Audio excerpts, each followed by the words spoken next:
I never thought I'd see the sheriff cut power to my neighbor's house in front of the entire neighborhood while everyone watched her crumble. But that's exactly what happened after the HOA president tried to steal electricity straight off my ranch. And the best part, she thought she was untouchable until the lights went out. Act 1. The first flicker. It started small. One evening I was in my chair cleaning tack leather when the lights in my house gave a little shudder. Not the fridge kicking in, not the well pump, something different. Lena, my wife, came to the doorway wiping her hands on a towel. "You feel that?" she asked. I nodded. After 30 years together, we didn't need many words. I pulled on my boots, grabbed the flashlight she silently handed me, and followed the line out toward the fence. 10 feet from the property line, my light caught at fresh dirt sloppy like a scar across my land. A trench. And it didn't just stop at my fence. It ran straight into the HOA common area and right into Karen Lewis's flower beds. Karen Lewis, HOA president, the queen bee of petty fines. She once made our elderly neighbor repaint her front door for being the wrong shade of white. The woman lived for rules, her rules. And now she had a line sucking the power out of my land to light up her palace of spotlights and garden gnomes. I locked down the breaker, padlocked every outdoor outlet, and told Lena to film everything. Then I picked up the phone first to the power company theft division, then to the sheriff's office. I wasn't going to yell over the fence. I was building a case brick by brick. 2 days later, Karen made her move. A pink violation notice under my windshield wiper. $500 fine for tampering with community power sources. Second page, an emergency bylaw she just invented, forcing my home to be a support hub that had to share electricity with neighbors.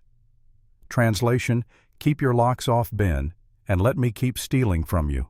That evening she marched up my driveway in a red blazer, 2 HOA board members trailing behind like nervous backup. "Ben," she smiled, plastic and cold, "you'll remove those locks, you'll shut down that silly generator, and you'll pay your fines. Or we'll place a lien on your property." I didn't flinch. "The only lien around here," I said, "is the illegal trench you dug into my land. Sheriff's already got the report number." Her smile cracked. For the first time I saw her eyes flicker. But Karen wasn't backing down, and neither was I. Act 2. Escalation and doubt. The next week was hell. We lived off the generator, the constant rumble rattling my nerves. Gasoline wasn't cheap and the house felt half alive. Meanwhile, Karen bombarded me with more fines, more threats. I'll admit it, one night, sitting in the dark kitchen with only the glow of our phones, I cracked. "Maybe she's right," I muttered to Lena. "Maybe I should just cave. We can't fight the whole HOA. I'm just some old rancher." For the first time I felt small, beaten, like maybe I was the problem. But Lena didn't let me sink. "She's counting on you to fold," she said firmly. "That's how bullies win. You've got the truth. That's enough." And then fate handed us the twist. At 2 a.m, my phone buzzed. Security cam alert. Grainy footage lit up the screen. Karen's handyman, Frank, crouched by my meter box, flashlight in his mouth, wire cutters in hand. He snipped the official utility seal, tried to pry open the panel. But the moment he touched it, the hidden monitor from the power company lit up like a Christmas tree, red tamper alarm, blinking silent alert sent straight to headquarters. We watched as he panicked, dropped the fake seal, and bolted into the dark. We had him. Clear video time-stamped, the smoking gun. I called the utility investigator right then, woke him from bed. "She sent a guy," I said. "We've got everything on camera." His reply: "This just escalated to felony tampering. Sit tight. We're going to make this airtight." The plan was brilliant. During the next HOA board meeting, they'd hold a public safety inspection at my property framed as Karen's own idea. Everyone would be there.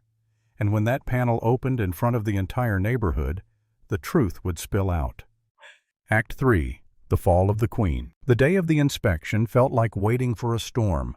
Neighbors trickled into my yard, 30, maybe 40 people, some clutching iced teacups, others just curious.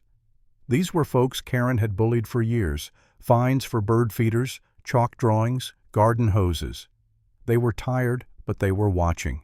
At 5 sharp, Karen arrived, SUV, gleaming red power suit, blinding in the sun.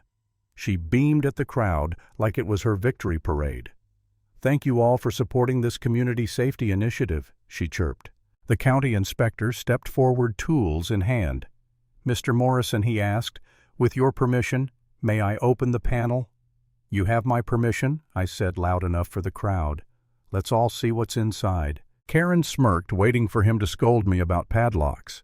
Instead, the cover came off and the gasp that swept the lawn was louder than any scolding. Two thick, ugly black cables clamped onto my service line, bypassing every breaker, every safety measure. They slithered down into the dirt, burrowing straight toward Karen's house, a parasite feeding off my power. "This," the inspector announced, "is a dangerous illegal tap. Felony theft of services. Fire hazard to the whole street." Karen's face drained white. "What?" "No, that's not mine. Ben must have." The inspector ignored her, turned to the utility rep. "Readings." The man nodded. 4 days of data. Power draw while Mr. Morrison's breaker was locked off. Tamper alarm yesterday at 2:13 a.m. Video evidence provided. The crowd murmured. Neighbors looked at each other. Suddenly all those flickering lights in their own homes made sense. Deputy Miller unfolded a paper. "Based on this evidence, we have a warrant to trace this line." He and the inspector fed a camera into the conduit. The little screen showed the wires running under the fence straight into Karen's property. The deputy turned, voice firm. "Ma'am, you are now a suspect in felony theft and tampering." That's when the inspector gave the order. "Disconnect the property at the terminus. Cut their power now." The deputy grabbed the service switch at Karen's house and threw it down. Thunk. Her spotlights died. Her air conditioner wheezed to silence. The Queen's castle went dark. Karen shrieked, voice cracking. "You can't! I'm the HOA president!" The inspector didn't blink. "Ma'am, right now you're just a felony suspect. Your title means nothing." The crowd erupted, some with laughter, some with stunned silence. I stood steady, watching years of arrogance collapse in one single moment. And then Lena walked forward with a clipboard. "Folks, she called out the law will handle the criminal charges. But the community part, that's on us." At the top of the page. "Petition for the immediate recall of HOA President Karen Lewis." Mrs. Porter, the neighbor. Karen, once fined for her door color, stepped forward first, signed her name, then Mike the accountant, then a young family. One by one the line grew. Pens scratched across the paper while Karen stood frozen, powerless in front of the people she once ruled. Within minutes, half the neighborhood had signed. More than enough. The recall was official. Karen stumbled back to her SUV, face pale, house dark, allies gone.